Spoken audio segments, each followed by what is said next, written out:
क्रोध से स्वास्थ्य पर बुरा असर पड़ता है। क्रोध करने से मांसपेशियों से खिंचाव होता है। वैज्ञानिकों के अनुसार हंसने के लिए चेहरे को 17 मांसपेशियों की आवश्यकता पड़ती है, जबकि क्रोधित होने के लिए 43 माना 43 मांसपेशियों की आवश्यकता होती है। तो क्रोध एक शत्रु है, आत्मा का शत्रु है।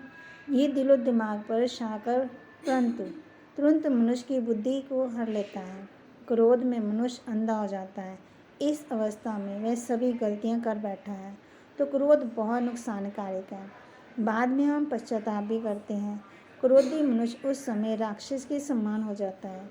किसी को भी अंध माना कि अपना नहीं समझता, उसको कुछ और सोचता ही नहीं है।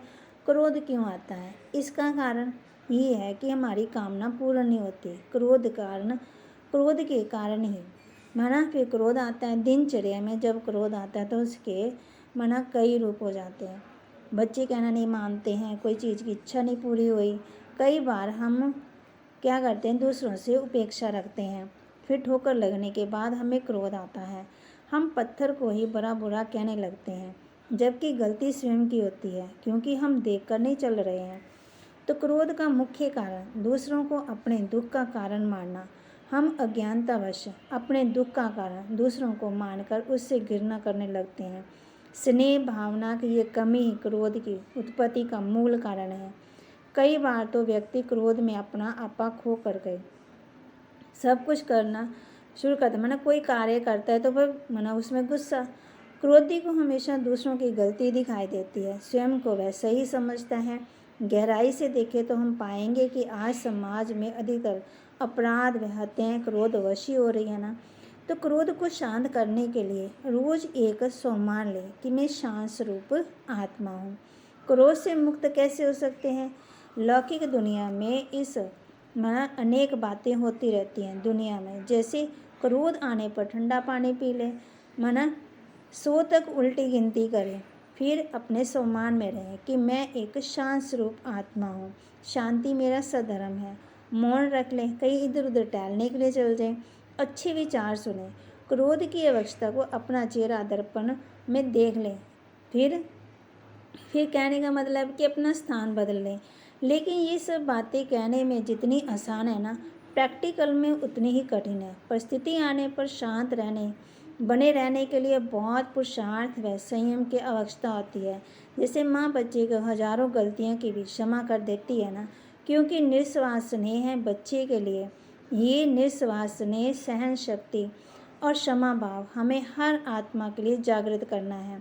स्वयं को जगत माता, जगत अम्बा, शिव शक्ति की ऊंची स्टेज, ऊंचे सम्मान की शीर्ष पर स्थित करना है।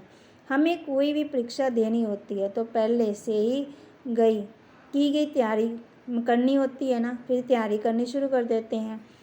हम परीक्षा के समय कुछ भी तैयारी नहीं कर पाते। ठीक इसी तरह परमात्मा से योग लगा करके हमें शांति के खजाने को स्वयं में इतना भर लेना है कि कोई भी परिस्थिति आए हम शांति देवा के फरिश्ते बन जाएं और इसकी शांति की परकम निकालें। जैसे गुस्सा आता है तो आप 7 बार ये भी बोल सकते हैं कि मैं शांत स्वरूप आत्मा हूँ, शांत स्वरूप आत्मा हूँ। मैंने इस मना कि इसको क्षमा कर दिया है। फिर हम कभी भी रॉयल नेगेटिव शब्दों का प्रयोग ना करें, जैसे कि मैं क्रोध करना चाहता, मुझे गुस्सा ख़त्म करना है, आदि आदि। हमारा अंतर्मन शब्दों की नहीं चित्रों की भाषा समझता है। हमें बहुत शुद्ध पॉजिटिव संकल्प करने हैं, जैसे कि मैं शांत चित्त आत्मा हूँ, मेरा चित्त शांत हो गया है, मैं शांति दाता, शांति का भंडार हूँ। स्वयं को मन की आँखों से देखें, फिर अपने आप को रियलाइज़ करवाएं। सबसे प्रेम शांति से काम करते कराते हुए देखें। इस अभ्यास से धीरे धीरे आत्मा में शांति का गुण फिर आने शुरू हो जाएंगे।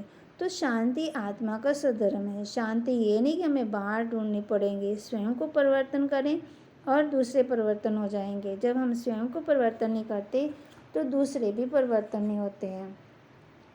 तो सदा एक परमात्मा के लव में लवलीन रहें। तो ऐसे हम अपने मन से बातें कर सकते हैं। जब हम बातें करेंगे तो फिर हमारी दिनचर्या भी अच्छी होगी, मन शांत भी रहेगा। तो परंतु जरा सोचिए,